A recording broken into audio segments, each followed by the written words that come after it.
Can you hear me? Can you hear me now? Hi. Can you hear me now? Turn me up in my headphones. Can you hear me now? Beat me up, Scotty. Beat me up.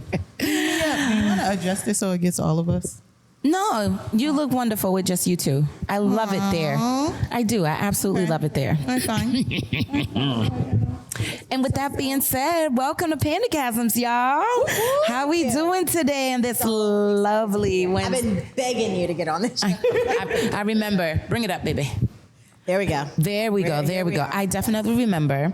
So we're going to introduce ourselves real quick because sometimes I always forget that, and that's horrible. So I'm your lovely hostess, your hyper hostess at that, Panda. Woo, woo, woo. Yay. And we have my lovely co-host, Neddie Boo. Doo-ka-doo-ka-doo. And we have our lovely guest. We're about to pop her cherry today, y'all. Yes. That's been a minute. We have... Listen, the way I love you so much already. We have the lovely Jacquetta from Prosecco and Politics. Or is it Politics and Prosecco? Politics and... I was saying that all day in my head, and I was like, Amanda, you're going to mess it up. And I did. No, it's fine. Politics is the P's. Politics and Prosecco. Yes, yes. And with that Politics and Prosecco, we got Prosecco in our cups to celebrate you being here and to also celebrate, summer, and to celebrate, it's my birthday month, and to celebrate our 5-year live show that we did over the weekend. Thank you. We're celebrating a lot today. We just celebrating life in every way as you should. Possible. My birthday's next month. I'm a Cancer. Me too. June 30th. July 4th. I love it. So listen, this is why we've connected so well. This is why it's about to be lit. I'm here for it. Me too. Let's do it. All right. So, can I start? Wait, real quick. You know, we got to talk about how we met the guest. I know. I don't know what Politics and Prosecco is, so tell me about it. Okay. So Politics and Prosecco is a podcast, a weekly podcast that I do. I started it right before the pandemic, but really poured my heart and soul into it during the pandemic. It was a way for me to educate and inform people about the voting process. My background is in politics, and people were like, my friends would ask me, like, who do I vote for? What are the issues? And I just kind of got tired of like having these one-off conversations. So I decided to do a podcast, and then that rolled into elected officials wanting to be on the show and me roasting them and them roasting me too, which was great because I knew them. These were my friends before they became elected officials. Okay. And then the press picked up on it, and it just rolled into, now we're going to be on Spotify in September as a sponsored podcast. Thank you. Clock that T. It wasn't like, I have like a full-time job. Like I have a 9-to-5 because I got like big girl bills, but it's a way for me to stay informed, stay engaged, but also to count out people who are not a part of the process and bring them in. Awesome. Where'd the Prosecco come in? I heard a lot. It's my favorite drink. That's why. I think I've been drinking Prosecco since I was 14. So that's not even a legal age. You could have lied about that. It's too late now. What they're gonna do? What are you gonna put her in jail? She's past the statute of limitations. 40s, So Politics and Prosecco, got it. Awesome. When you say your background is in politics, what does that mean?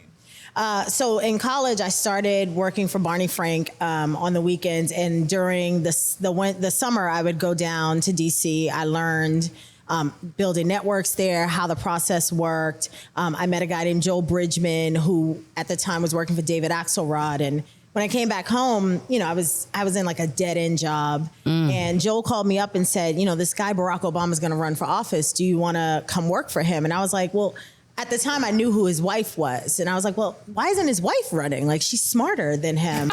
And so Joel was like, come out to Iowa. I packed up I had a white Kia Sophia, had one headlight. And my dog at the time, I had just got out of a really bad relationship. I went to Iowa, and then they sent me to Ohio. And from Ohio, I went to the White House.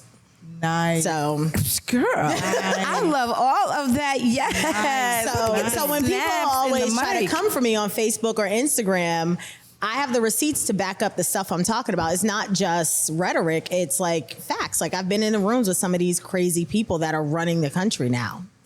So, and if you want to know more about them, tune in to Politics and Prosecco. Tune in to Politics and Prosecco. And where can they find you again on Spotify? I'm on Instagram and TikTok and Facebook. Just and Spotify. go Politics and Prosecco, and I will pop up. And Spotify. And Spotify starting in September. So we launched the very first Tuesday, and I'm having a big launch party in August. Okay. So very excited. I love that. I love that. And Ed Boo, thank you for all those questions because first of all, as soon as she walked in the door, I was like, I'm trying not to talk to you because we need to record the conversation.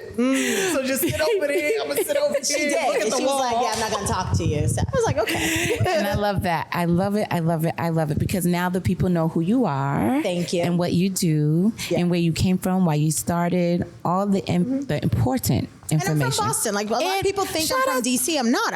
I grew up in Hyde Park. I live in Roxbury now. So like, yeah, I'm from Boston. Me, like really from Boston, not the outskirts, not Brookline, not Cambridge, not Randolph, right. Not definitely not on the South Shore, not Springfield. Nope, not Quincy. And raised in Boston. There's a difference. Hyde Park, yeah. I like when people know the difference. Right. People be like, "Oh, I'm from Boston. Really? What part? Rochester. What? Anyway. Yeah.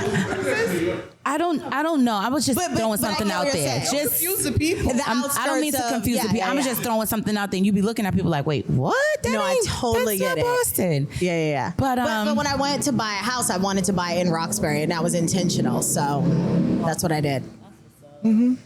Keep the money in the city. I love that. And then we ended up meeting right here at Spark FM. Yes. Shout out to Danny Johnson. I always shout her out because she shared her platform and her table and her bread with me. So shout out to Danny for that. Yes, definitely. Shout out to Danielle Johnson, Miss Hot Sauce. We never forget the lady, the boss lady.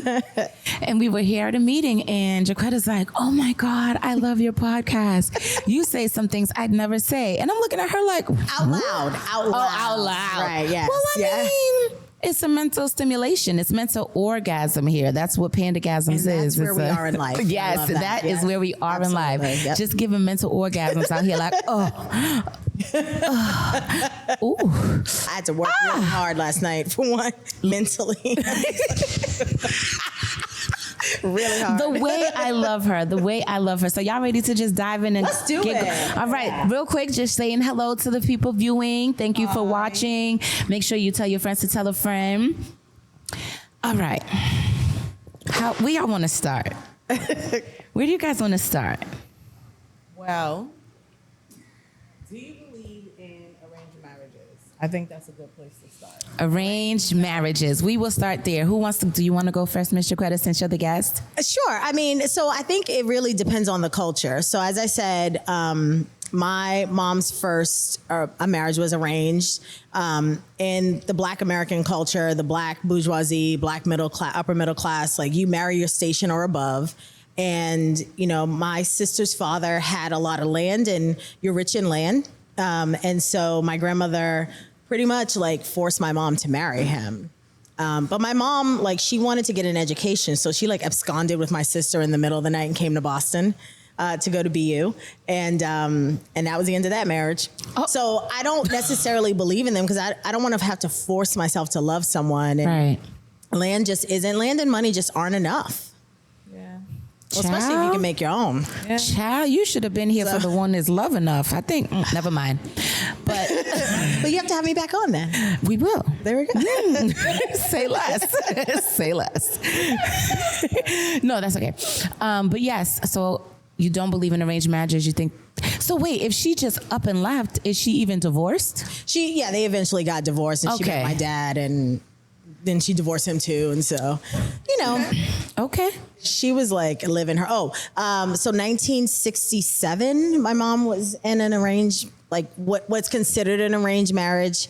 And again, a lot of that is just you marry your station or above and it wasn't about like keeping the bloodline pure or anything like that. It was just, you know, you're accustomed to a certain lifestyle. This is how you maintain it. Gotcha. Okay. Your thoughts, Neddie Boo? My thoughts. So when I think of arranged marriages, I definitely think about culture. You know, the different cultures that actually have like their parents meet with other parents. Like I have this son, I have this daughter. We're going to have them get married like outside of the son and the daughter's knowledge. You know, I do think about those things and I don't believe in them.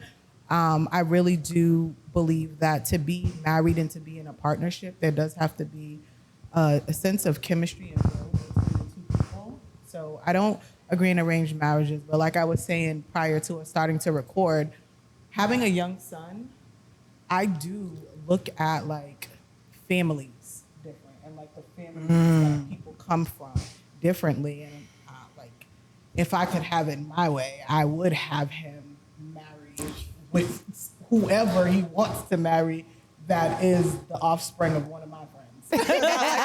Because you've already kind of done the pre-work, right? Yeah, it's already been vetted. So if I had a preference, I don't know if you want to call that betrothed, arranged, whatever, but I would prefer, because I think coming from a particular type of environment is important to the way someone. But my question is, what does your son have to offer up if you were to arrange a marriage? It's like, so back then it was like, we have like 55 acres of land and, 3 goats and 1 cow or whatever it is. Like, so, but now it's different. Yeah. So in interests are different, right? So what does he have to offer up? Well, right now I'm trying to raise a son that is emotionally stable. Amen.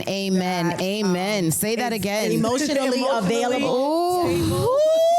He's what? I mean, he's 5, so I don't know understand, but I'm so happy you're planting that No, but seed. that's still a critical age. It is. Yeah, It's important. especially for Black boys. But that's Thank why I you. say stable. Yeah. And when I say that, like, we talk about what you're feeling. Good. Especially when the emotions get big. How did we get here? Type of thing. In reference to like, And some woman will thank you for that when she's arguing with him at 2 a.m. and he's saying, "This is what you did to bother me." She'll thank you for that. you know what I'm saying? So right now, these are the things that we have to offer.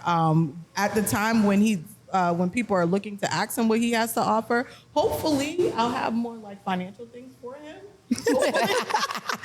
They're not here yet, but we're working on his person. Which leads to a really good conversation That's what I can afford. Which leads to a really good conversation about potential, because we've been told for the last 3 years, don't date on potential. But no, I need to date on potential. I need to know you're going to build something, like, and not sit around here and think all you're going to do is rap or throw a ball. Yeah. I hear it.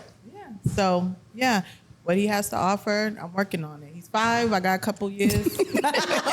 Right now, he's got peanut butter and jelly to offer. He might have the crust cut off. Listen. Oh, he knows how to make his own. He knows how to make peanut. He's on the butter right and track. jelly. Hey, I ain't mad at that. Not at all. That's amazing. Does he need a stool?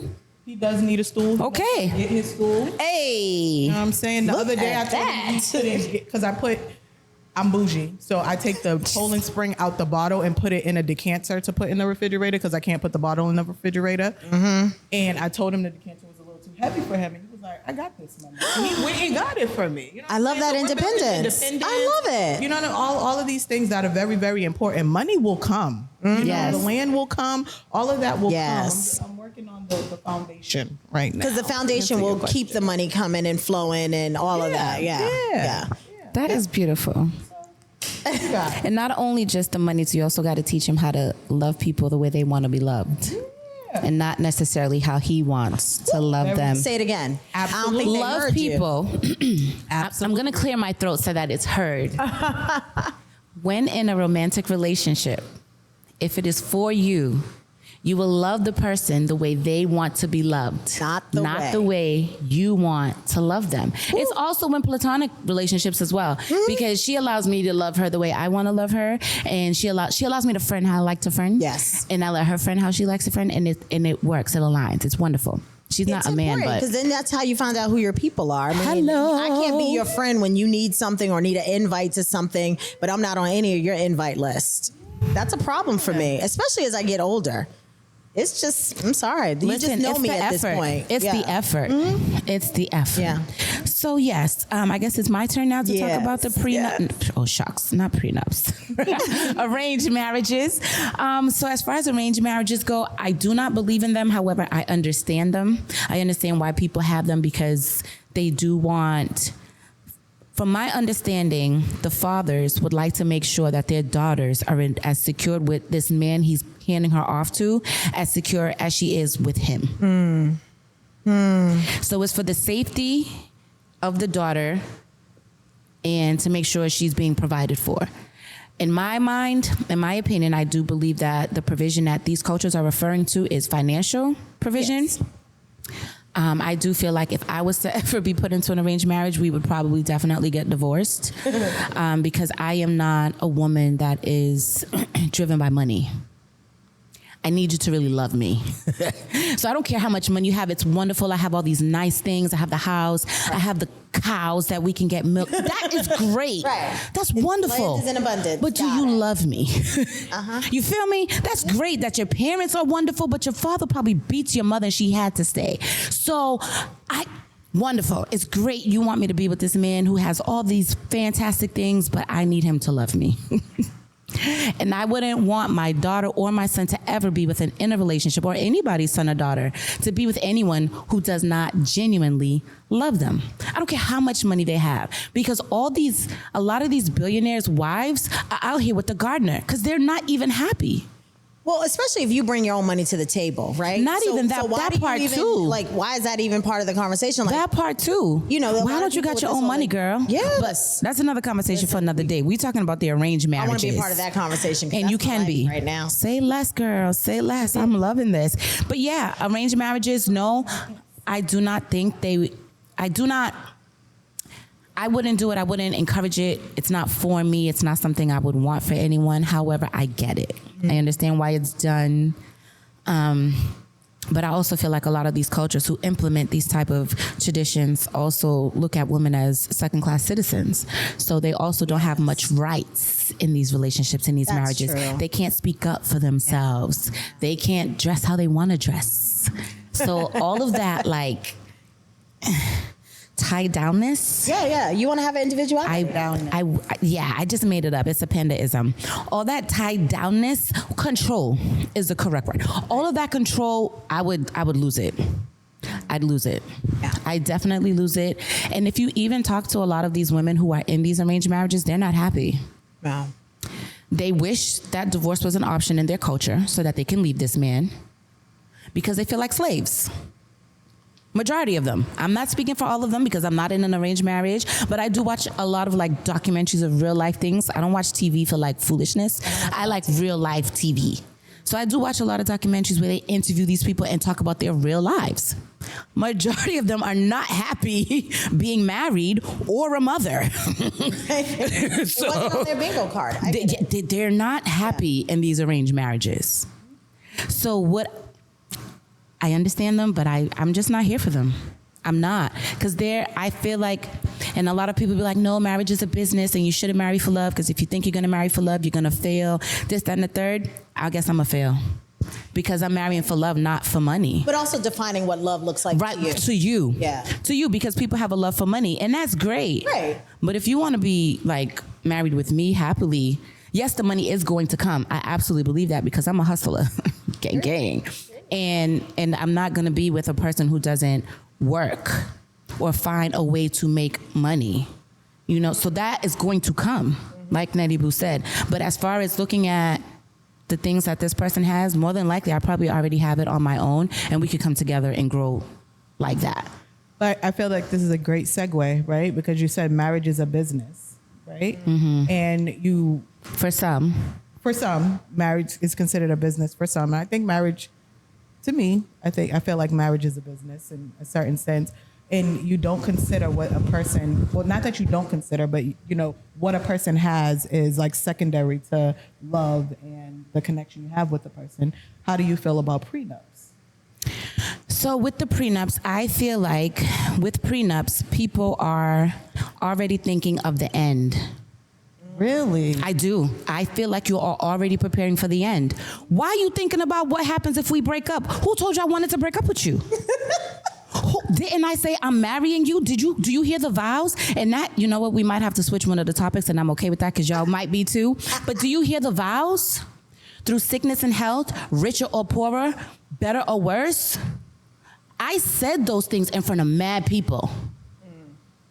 Mad people. And if you are religious, you probably did it in a church before your creator, whoever that may be. So now I'm about to lie to my creator if I'm really religious, because half of these people are hypocrites. They're one-day Christians, but we ain't gonna talk about that here today. So, or even don't believe in religion, period. But they get married in a church, say these vows in front of their creator and mad people just to get a divorce. And I came upon this realization after our live because someone said to me, you scared me, Panda, because you said divorce is an option. Yeah. So if I ever get married again, we're doing our own vows. Wait, again? Yeah, I was married before. We ain't talking about that today. Okay. But if I was to ever get married again, me and my future husband are going to write our own vows, because what is better or worse? You just told me richer or poorer, sick or healthy. It gets worse than that. We need to rewrite these vows. So I think you're thinking about prenups a little bit differently. So I believe in prenups at this age and stage in my life. I'm coming to the table with my own home. I have 2 rental properties. I have stocks and investments that I played a long game for.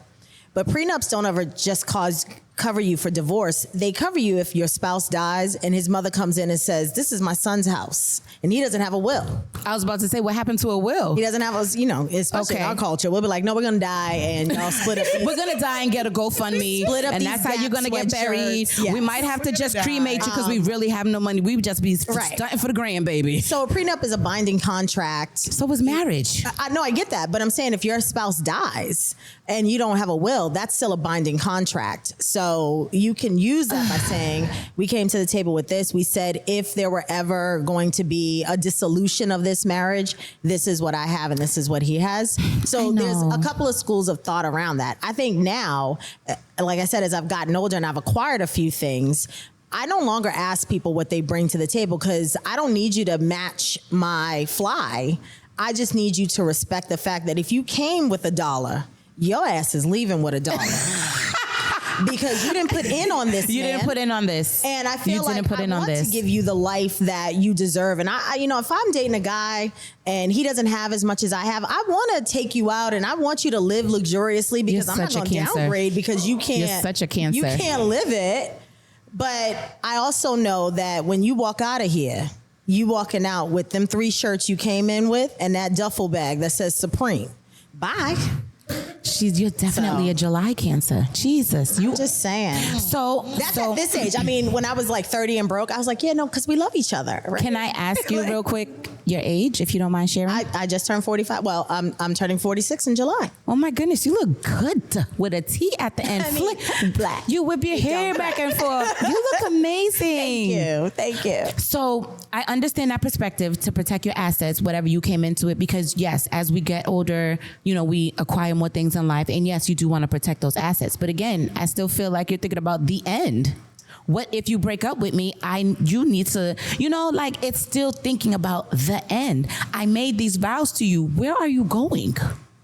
Well, you would hope they won't, but they're not, because it's still death do us part. So one of us has to die unless you rewrite your vows. I mean, some people accommodate you. They do, and I don't mind that part. I don't mind helping you. Accommodate you by killing you. Yes, that's what I'm saying. I don't mind. I might be on Snapped or something, right. But baby, we're not. But if you think about those stories on Snapped, a lot of it was because they didn't want to cash out.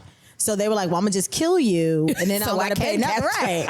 I'll do a little bit of time. There's a lot of layers. The ladies are going to understand behind the walls, and I'm going to be good. Right. Right. And those women on Snap, just a sidebar, that isn't one dude. That's a series of men who've done them wrong, and this poor guy just got it. Some of them be that one man. You got to really watch that show. Some of them be that one man. It's just be from teenage age. Yeah, they started like high school. Sometimes. Okay. Well, I need to watch more Snap then, because you do. Back then. You do. Okay. You don't have to. I highly suggest it though. I mean, I love a good crime doc. So do I, because that's real life. Right. Let me take notes. But yeah, I mean, prenups are necessary. Okay, I understand. A lot of dudes will look at women who acquire a few things and zoom in and be like, okay, well, smart ones will say, she going somewhere. I'm gonna humble myself and be with her. And then you got these egotistical dudes who are broke, show up broke, date broke, trauma bond with broke, because they don't want to show up and be accountable. And Miss Ma'am over there with the houses and the future, she's heartbroken. So you have to just figure out which one is showing up. Yeah. What are your thoughts on prenup, Neddie Boo? I think prenups should be more popular in marriages, because I do believe that marriages are a business. I believe it's a partnership.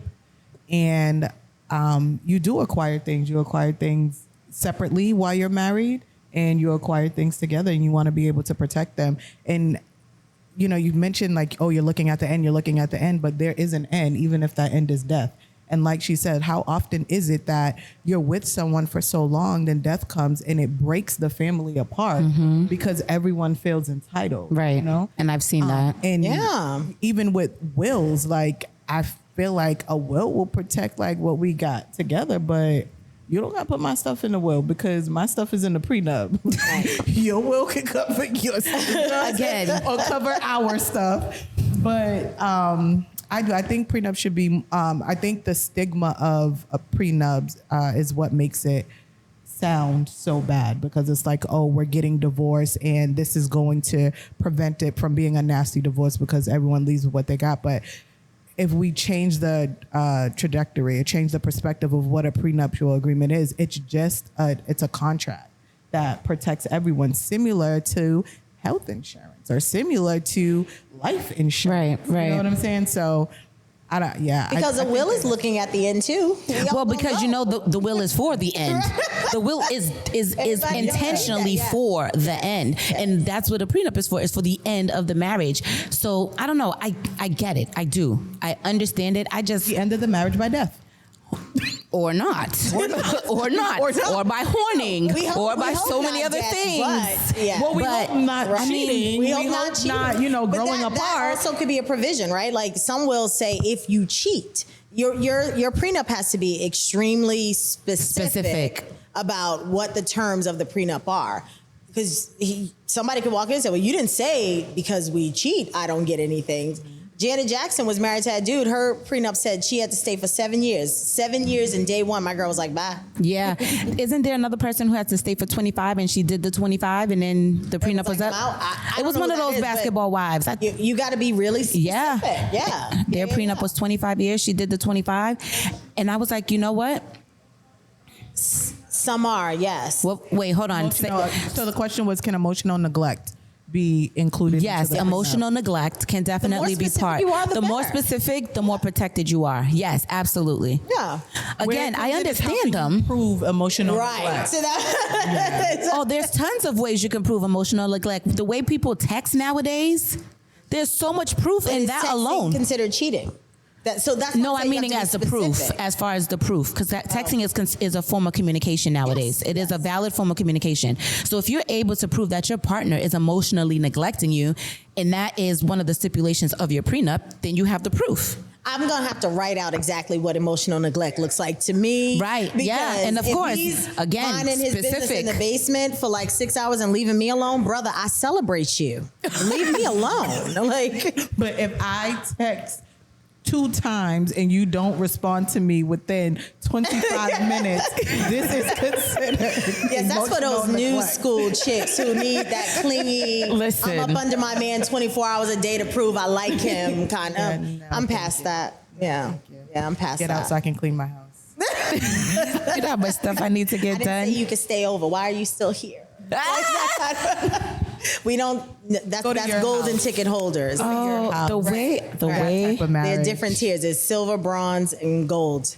The way I love golden Jacquetta. The way Jacquetta is coming back. She's coming back again and again and again and again and again and again. Because they don't know what the topics were. So if the conversation just flows, then the conversation just flows. They don't know what the topics were. It's not like we posted it in advance to say, hey, this is what the expectation should be for topics. That's a smart idea. Absolutely. So if people aren't supposed to know how the cookies made, okay? That's okay. Listen, you know I'm very transparent on my show. I don't lie. And someone said to me, they was like, you know, that's an anomaly for people to be as transparent as you. And I was like, what? People be out here lying just because? Why? Like for what? Why? I mean, look, if that's what toots your flute, baby, do your thing. But whenever you watch Pandagasms, let's let the conversation I'm flow telling you then. my truth. Go ahead. What you want to talk about? What y'all was talking about off camera that I missed? I want to know. Sorry for the aggression. I apologize. Sorry. I saw the look. Yes.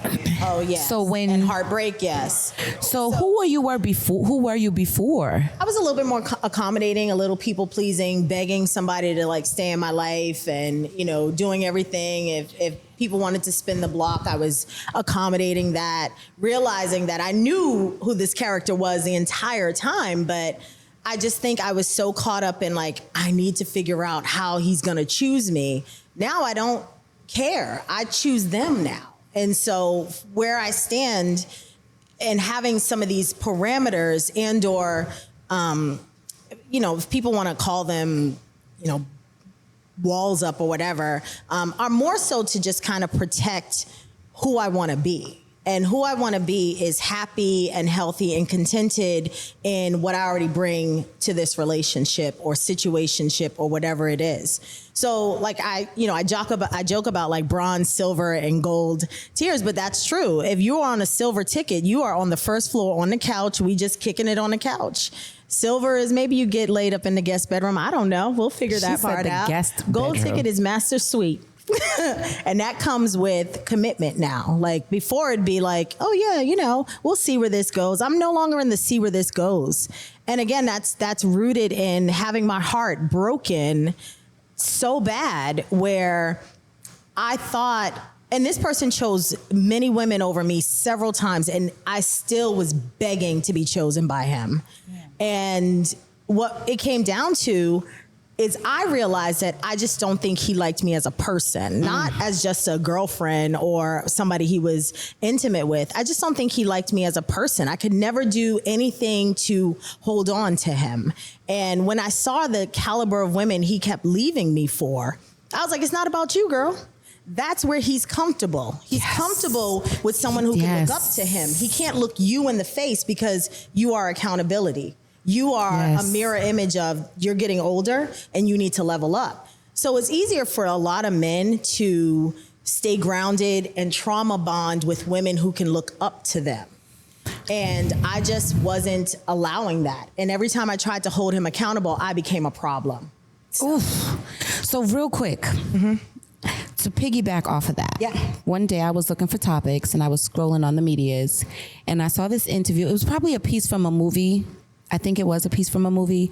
And it was this man, he was talking to a young boy and he said, a lot of times men leave because women are no, let me restart over. They like to choose easy. Men like to choose easy. The only man we have here right now is our AV guy. So he can't speak for all men, but he can probably give us some generalization if he wants to.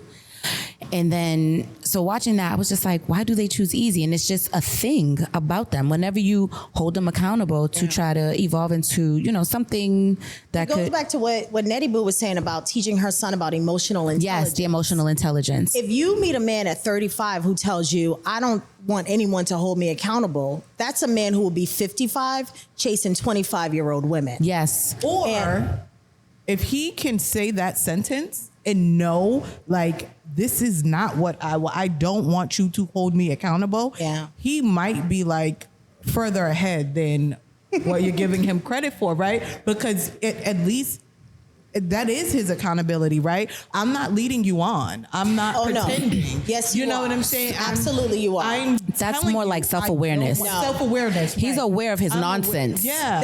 That you don't want. That's not. It's not the same. You've been married too long. You've been married too long. What is that? Because out here, right? This is true. This is true. This is true. This is true. This is true. I take that back. Saying to someone, I'm not ready for this relationship, even though you've never asked her what a relationship should look like for her. You're making the choice for her. That's not maturity. That's basically saying I'm still selfish enough to think that I'm the one making the decisions here. So, forgive me, self-awareness. But I think self-awareness is important. It is important, but that doesn't come with accountability, though. Self-accountability. He's like, yeah, I know I put you on pause. So you knew and you thought that was okay? Instead of saying to me, I need to be with, like, I call it grass is greener people, right? You ever meet those guys or girls who the grass is always greener? You're with somebody, but then the other girl over there, she got on a pair of Mary boots, and so you think she got a little bit more money, so you're going to go over there. or, you know, some chick is throwing vacations at you, and so that's the life you want to live. When you are grass is greener, you don't actually elevate. What you do is you elevate for the moment, and then when that shit breaks down, you're going back to being broke.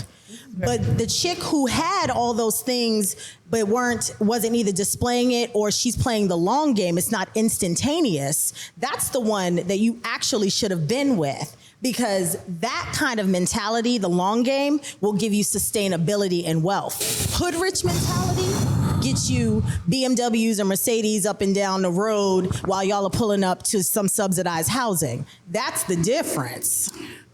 Did you have something to say? Because I have two things to say to that. Saying. No, since we're going to talk about it. Okay. Since we're going to talk about it. Hold on, real quick, because that brings me back to feedback that I got from our live that we had on Saturday. And the next live will be July 16th right here at Spark FM, where we'll be discussing emotional intelligence. So make sure you go on Eventbrite and get your ticket. But back to you. I got feedback, okay, that, and this is crazy because I really wanted that particular person who gave me this feedback to give his intake, but he could do that later because we got AV guy who got his mic in his hand ready. Oh, so okay, let's do with it. that being said about, you know, sometimes some men have, or women have that greener than whatever mentality. It's directly related to hood rich mentality. Yeah. Right. What he said to me was that men they always have somebody in the pocket. So do women. He said, and that's not true because I could barely deal with one man at a time. Our earlier conversation when I was talking about my rotation. Oh, I can't do a rotation. We're going to have to talk about that later. I don't have the mental capacity for a rotation. I really and honestly, truthfully don't. Okay. I don't. I can't do it. I can't. So he said that men always have one in the pocket. So if if you're talking to a guy or dating a guy, and you ever notice that he's on social media, if he's just a scroller and nothing going on, he's in women's DMs. Oh hell yeah! And then if there's two types of men. There's the ones that just scroll, they're in the women's DMs, and there's the men that actually post. And I'm like, wait, what? Because when I do log on, the girlfriend? no, just post a lot in general. You gotta watch the ones that don't post the girlfriend either. I don't watch none of that because I don't do none of that, and I'm not doing anything that people will say if you're not doing these things are doing. So he's like, well, Panda, you're just an anomaly. And I'm like, wait, what? So people just don't be with one person and really be with that one person? That's a conversation that you have to have at the very beginning, though. See, I think a lot of people feel like I need to be 6 months in and then ask, so where are we? Like, I don't ask men, I'm not asking what are we anything. doing? Like, that's for 17-year-old girls who just discovered their nipples. I don't need to do that. I'm at the stage now where I'm in, are we not supposed to say what? Nipples? Okay. He's laughing. He's entertained. Say nipples. He's entertained. But Javi, at some point, I need you to jump in and give your feedback. Like, I think we as women have expectations of what men are supposed to do. And the same way we say we can't teach somebody how to love us or love us the way we want to be loved, we have to remember that there are some men who just are never going to be emotionally ready to be men or to stand up and be present in relationships. There are men who will get to 75 and still do the whole, I got one over here, one over there. And they think that's cool. Because there's no self-discipline. No self-discipline and really no self-awareness. But for me, I feel like you should elevate up as you get older. And I'm just in the stage right now where I don't really want to be committed. So I keep myself a cute little rotation. I call them the Jackson 5. So there's Michael, Marlon, Jackie. You know what I mean? Like there's and because of that, like it's teaching me about how toxic I can be, and I wasn't aware of my own toxic behavior, but also what I'm looking for. So when I'm ready to commit, I'm gonna do that. But I know it won't be anybody in the Jackson 5. Yeah. She said those are just fun. for rotations. Go ahead, Javi, Yes. AV. What are you looking for? Ooh, don't do that. Nah, you ain't gonna come here. Here's what I'm and looking not for. be specific. I'm gonna be specific. All right. I want consistency, honesty, and I want you to have a plan for yourself. Come on, Monica. That's it. I don't need And you you to can't find that? Listen. Well, in That don't Boston, exist over there? So to answer your question, Javi, the honesty is hard to find. The consistency is hard to find, as well as what was the other one? Having a plan for yourself. All three in one is sometimes very hard to find. And it sometimes doesn't come in colors that you think you will be with. Yo, that might be a segue.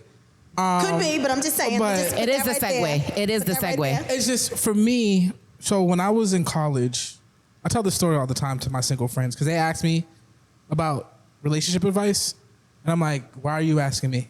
I don't know what to tell you. I've been married since my early 20s." And that's probably why they ask you. Yeah, but don't ask me. So say that. Tell them don't ask you. Yeah, I do. I tell don't because you're not gonna listen to me, right? Because I'm gonna tell you there's good people out there, Right. And relationships are worth it.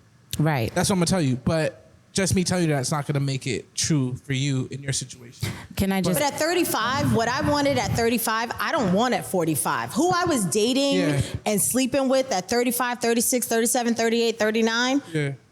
I don't want any of that anymore. I want a different type of love, and that love comes with leveling up. And I think that in every okay, so like I said before, like not only my experience driving Uber when I was in college, like just meeting lots of people, right? Lots of different people, no matter the race, gender. Like I felt like all single people are kind of saying the same thing. And so I would pick up a young lady, for instance, right? And she'd sound similar to you guys, right? Like she's looking for this and that. And then 10 minutes before that, I picked up a guy that probably fits that criteria. And he was telling me that he's looking for women. He can't find women that this, that, and that. And that girl fits that. Yeah. And it always seems like, I know we talked about this earlier before we recorded. It's almost like, to me, single people create a caricature of a person that they feel they should be with. And no one exists that fits that 100% because that's in your mind, right? Like, it's all about growing with that person. You become different people within a relationship. Absolutely. And you just got to ride the wave with that person. It might not be possible. And again, I'm giving advice. I don't want to give advice. No. I don't know. But I think you're onto something because I think we all operate in silos, right? Yeah. So I say there are a few places that you're never going to meet the one, right? You're not going to meet them at day brunches, right? Because the people that go to day brunches on a long weekend probably are entry level or mid-level management. They ain't got to get up Tuesday morning, right? And make hard decisions. So they can party all week. The other place is you're not going to meet them in exotic locations, right? If you got enough money to spend your birthday in, I don't know, Guadalupe, but then you come back and have your birthday party at the Mix, that's not your person because the level of maturity isn't there financial wise, right? So if you're looking for somebody who's like, I can level up with this person, that ain't your people either. You're gonna meet them in spaces where you are intellectually stimulated. So I think we started our conversation like that, right? And so I'm not saying go to a library because you can't talk in a library, so you're not gonna meet them there. But you will meet them at networking Smart women, sites. guys, sorry, you say that. Smart women are some of the best women you can be with, guys, trust me. You should be with anybody smart. People like that have a plan. Find a smart girl that wear the glasses, that got the good grades in high school. Here I am. Here I am. Yeah, but you'll meet them in places where you are leveling up. So I always say like network places, right? You'll meet them at fundraisers. The thing about church is like sometimes the pastor's kind of messy and the deacon is kind of messy. So that's why I had to look back when you said church, like, right? Another topic for another day. My version of, religion could be very different from somebody else's. So, Yeah. but if y'all are both like Baptists, get your life together. Fine. Do it. Go ahead. Wonderful. I'm for that. And then I think the final place that people forget is within your own circle, right? You think about, I don't want to date my friends, but your friend may know a friend and you've already done half the job by vetting them because you know your friend ain't gonna rock with somebody who's trash. So I think like those are the three places that I tend to tell people to look. Hold on. I just want to say something real quick. We Go gotta ahead. talk about friends one day because you think you know your friends, but you don't know your friends. Well, that's why my friends are like 5 people right here. Even Not the Jackson 5. I know what y'all are saying, but because they're not really my friends. Well, my true friends, they know how I am inside and out because I don't hold anything back. So they already know. They should know, and if they don't, I don't know what to tell them. But as far as Harvey was saying, I do agree and understand what you're saying, that yes, it is a journey that what you take, and nobody comes into relationships having all these things. Wholeheartedly understand that. But is the person willing to learn these things? Are they willing to make the effort to, because they feel the person they are with is they're worthy enough, or in their minds valuable enough, and the relationship is worth the effort of learning these new things. So no, I'm not saying that in the beginning, jumpstart, you just come like this. Yeah. No, not at all. However, if I present it to you and I'm like, hey, I've noticed XYZ, is this something we can work on together, and you completely dismiss that, then yeah, no, that may not work. However, if the person is to say, you know what, I've never tried this before, I'm willing to give it a shot and see how it works. Yes, you can grow with a person like that. Yeah. So there's different scenarios. And after having that conversation with the person who was at the show and gave feedback, I had conversations with different people to see what different stuff meant to different people. Because again, when you're in a relationship with two people, everyone has their own definition for things. Everybody has everything is subjective at this point in time in life. So when you do have those conversations and you figure out what these people's definitions are and what they're looking for in partnership, et cetera, you know if you're able to do it with them or not. Because nobody comes in like that, right? Unless they've been in therapy. Which is another we need to another have that conversation show too. for another day. Mm-hmm. Unless they're in therapy, to be able to understand what effective communication is, to understand how tone affects the communication, to understand that you know what I mean. So and to when to have the conversation. If right. I'm hot, I can't talk. Right, to you, you got to know, and I've learned that also since the show. Sometimes people need a 72-hour window. You know, all these things because. Me, I don't have the patience. However, talking to people who are in long-term relationships, they'll tell you these things. You've been married for a while. Neddie Boo's been married. So these are the type of things usually. How long you been married, girl? Oh Lord, okay, yeah, that's right. a long time. So usually people in long-term relationships or marriages, you know, things like that, they'll give you this type of feedback. So I was saying that not only saying that to say this, and that's probably why the gentleman asked you about relationship advice, because you're married and you've been married for a long time. And a lot of times, people that are not in long-term relationships, whether it's a marriage or just cohabitating, whatever, they usually want to know what's the glue, what's the secret, because every relationship has challenges. No relationship is just smooth sailing every single day. That's not realistic. It's not. Except for my relationship, my wife is perfect and she gives me no issues. I love you, baby. We love that. He said, I don't want to sleep on the couch. But you're right. Relationships are fluid, right? Like right now I'm in my rotation phase, but I don't want to do that at 50. Like I don't want to do that at 60. I don't want to do it now. Like there's that. I want to encourage you. So I'm exhausted from it. It's tiring. I would absolutely love for someone to just be like, yeah, you know what? I messed up. How can we fix this? And we don't all that extra stuff. I would love for that too. It's a lot. Yes, but it's just a lot. Right now, I'm just. You like your rotation. I ain't mad at you. My rotation. I'm not mad at you. Did you have something to say, Neddie Boo? Because we was about to dive into the next segue. So you said that the person may look a little different from what you are used to. Mm-hmm. And it ties into the next conversation, because the next topic is, can you be pro-Black and date outside your race? Yeah. So your person may not be of the same skin tone as you. They may be of another race. And a lot of us are like, I want a Black man, I want a Black woman, I want Black love, I want a Black family. I definitely thought that I would spend my life with a brother who is beautiful and brown and, you know, bald head or braided up or locked in a dreadful head full or whatever it is. Like that was my oh yeah, I want to wake up next to a brother. But somebody who might break my rotation doesn't look like that. And he is super white. And I have fought against this for a long time because I do consider myself pro-Black. I believe in Black love. I believe in, Black family and growing the Black family. But I got to tell you, this man literally has been the only one that's been considerate enough to ask me questions about myself and make the effort to get to know me before he's trying to get into my bed. And I didn't expect it. Like, he's a nice guy. I like him a lot. We hang out a lot. It's super spontaneous. And he's just got, a lot of different qualities.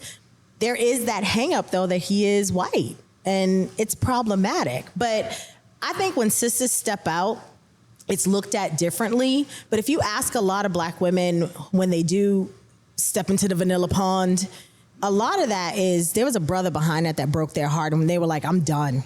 And for me, I think that's a little bit of what it is. It's like, okay, I'm gonna give something else a try because I gave these broke, dusty dudes a try and ain't nothing I have happened. so much faith in our Black men that they are gonna get it together. I have so much faith in them. But I also recognize that many of the ones that I have chosen were toxic because I was toxic. Go ahead, Neddie Boo. What does it mean to you to be pro-Black? So I always tell this to people when they ask that question because I think it's a really smart question. I grew up in a house where my parents were divorced, so my parents lived in different houses, but I grew up with very confident Black parents, and they raised confident Black children. There was Black art on the wall, there was Black music playing, there were Black books. I knew that I was Black and I was to be proud to be Black and that nobody was ever going to be able to tell me any differently. It's the reason why right now white folks try to come for me and I let them know you are never gonna silence me. Pro-Black to me means standing in your authenticity at all times. And that includes to people who look like you. Because some of our trauma comes from Black people. Like people talk about, church hurt. And I've never been church hurt, but like I know it exists. You can talk to many people in the gay community. They'll talk to you about church hurt all the time. But I feel like pro-Black is standing in your authenticity, no matter who you're talking to, what you're talking about, and knowing that just by your very existence being politically aware is pro-Black. So my follow-up question is... I don't wear dashikis or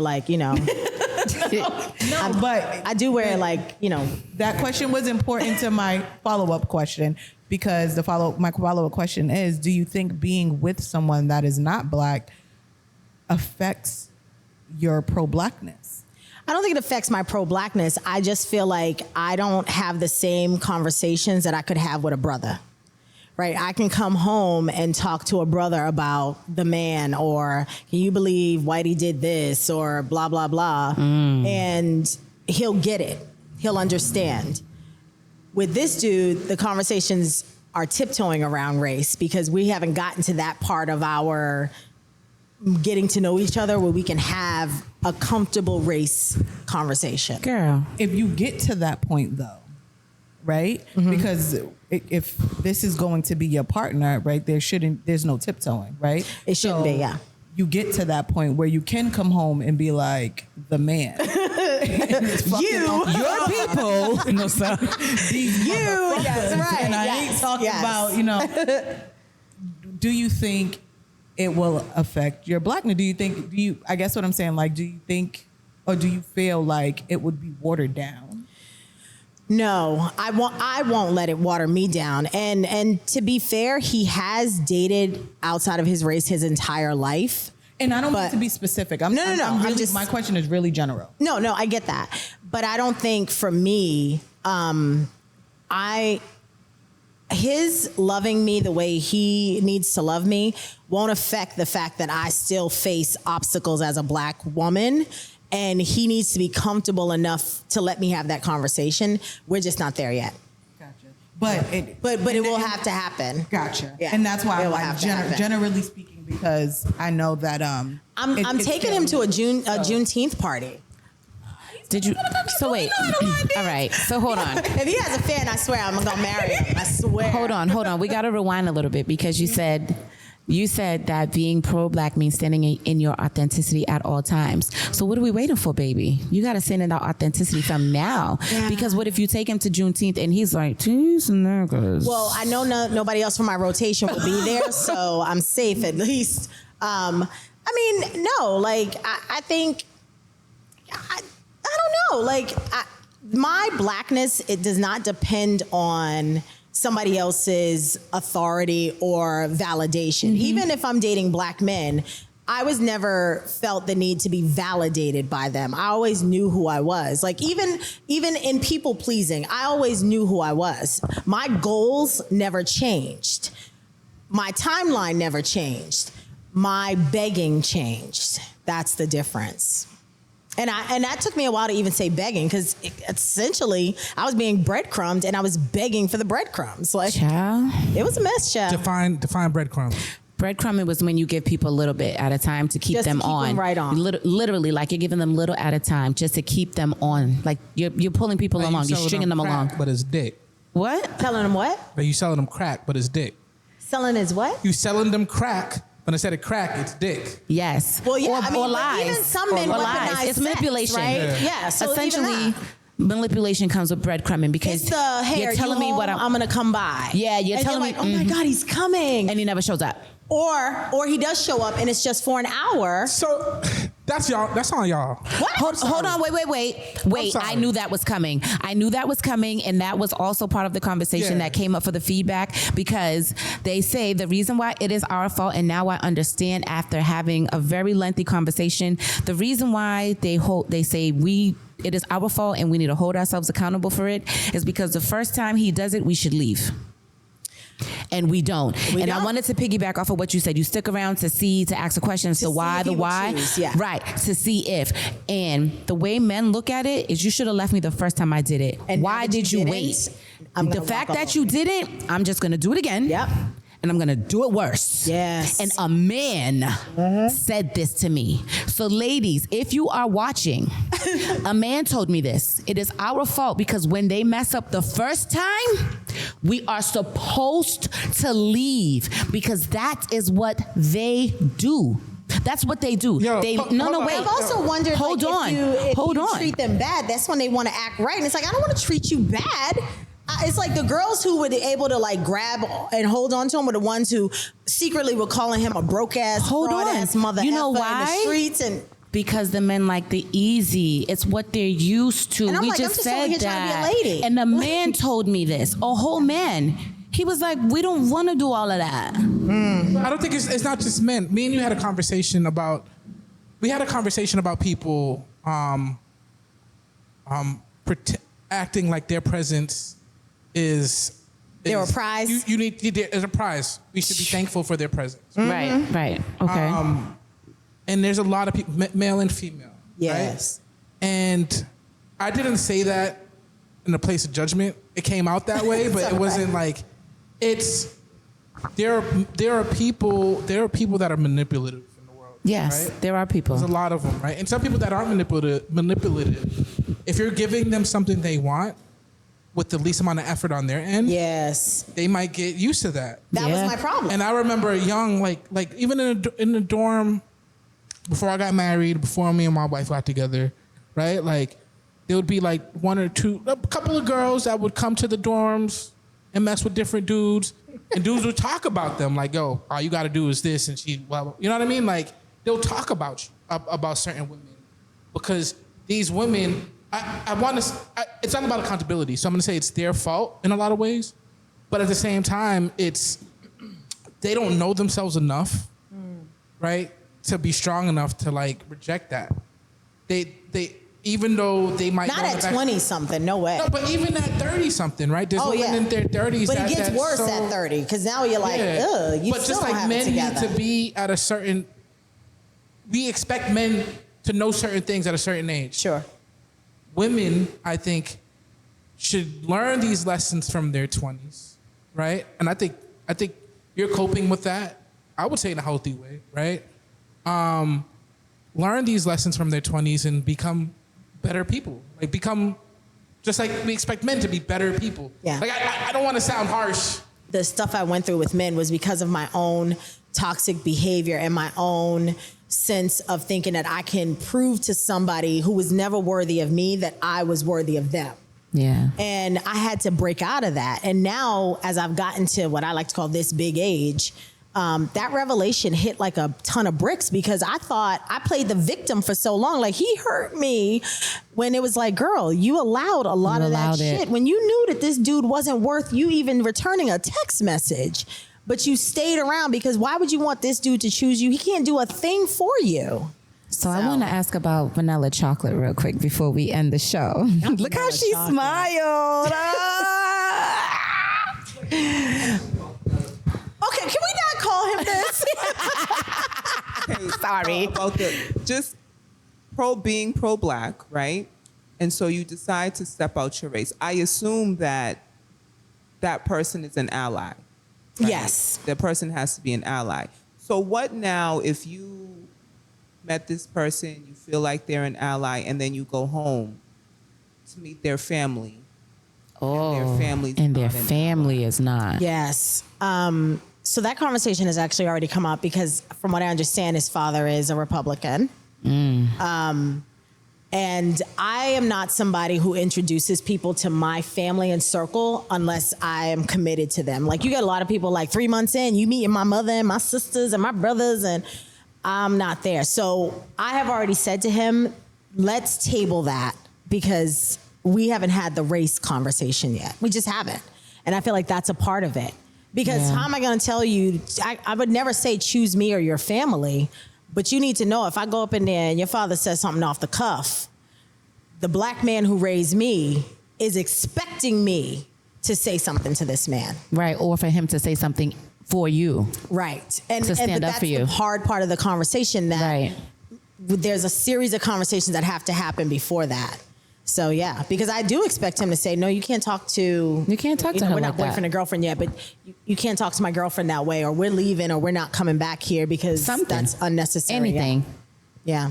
It's a very good question though. It is, But that's 'cause what I I'm didn't even saying. think of It's that. complicated to date out of your race because there are so many things that you don't have to talk about with brothers, but you do need to talk about with, Someone outside that's Yeah. not a brother.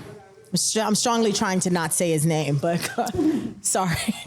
I was just going to say, when I was in high school, I had an experience. I was talking to this white boy. He was on that basketball team. He was like cute. He was really cute Italian, right? And so I called his house, and his mother said, "Who's this?" And I said, "It's my name." Mm-hmm. And it was like, The whispering, not the and then whispering. when he came back, his whole energy, everything was Shifted. like, yeah. And I realized like, Yeah. I'm black. My name is name sounds black, and you and- big Italian, and you know what I mean. So as I got older, I never really looked at white men because I'm like, when I go home, I might be the NB, the nigga. Yeah. Yeah. And if you come out your mouth, we're gonna have a problem. Yes. So that's why I'm like, how are you gonna navigate that? I mean, this is all new to me. Even with Asians, I have never dated out of my race in a serious relationship. I've taken a few home, but I've never dated them. And so and I met this dude at a community meeting, right? Another good place to meet people. But I met this dude at a community meeting. We were friends, and it evolved into, let's start hanging out. And then like, you can be my plus one. And then like, are we on a date? Like that kind of thing. So Yeah. there's so many conversations that have to have before we get to the part where we're like, we're officially together. And, I'm not saying white dudes are better. I'm just saying they're showing up different for me. So I'm an Aquarius and forward thinking, right? Because a brother just has some gifts. So so say now, okay, never mind. No, say your point. Because it's going to go, she'll go down the rabbit hole. So real looking quick, forward to that. we could do it off camera. Okay. Just because it's not on, we could do it off camera. And because we're wrapping this up real quick, so story time. Okay, It's quick. let's do it. My name being Amanda, right? My dad named me. And I'm named after his first love. She's a Spaniard. Wow. And Spaniards and Morenos, black, can't be together. Oh. So that's my I story didn't about know dating that. outside your race. Black Spanish people I do it the love that. same How thing. sweet is that, That's though? not sweet because my mother didn't know that until I told her. Oh. Yeah. Mhm. Okay, never mind. So I mean, it's cute and all, but at the same time, that's just my experience of dating outside your race. He couldn't have his first love because she was a Spaniard. Her father didn't approve of it, and that's how I got my name. Yeah. Yeah. And with that being said, make sure you tune into Pandagasms every Wednesday on YouTube. We post our edited videos. You get what you get. You should have been here in the live audience or just watched it on Instagram live or wherever we posted it. But no, seriously, every Wednesday, make sure you tune into Pandagasms on YouTube. Like, follow, share, subscribe on all the other platforms as well. Tonight was amazing with Miss Jacquetta. I can't You wait guys to have you y'all back for a kept me on my follow-up. toes, You like- kept us on the... I was over here like, hold on, wait, what?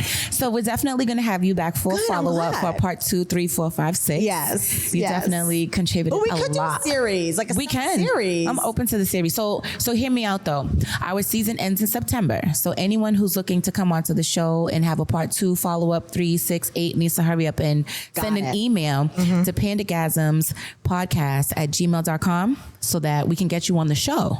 Will you come on Politics and Prosecco? I absolutely will, child. When we get to Spotify, let's do it. Bring me on. We can do like a co-show. Yes. Let's do that. Let's Listen, do that. You know, I had that question. Do you ever not want to talk about politics while you're recording? Yes. So I'm so glad y'all didn't. And I ask said me that. any. That was part of the email. I said, I know because that's her show. She don't want to do it. right, we gotta take and that. we Thank love you. each other. And all the viewers, tell a friend to come out on July 16th at Spark FM radio station from 7:30 to 8:30. We'll be serving light refreshments. Get your input put in and tell a friend to tell a friend. Go on Eventbrite, buy those tickets. Peace, love, and light, y'all.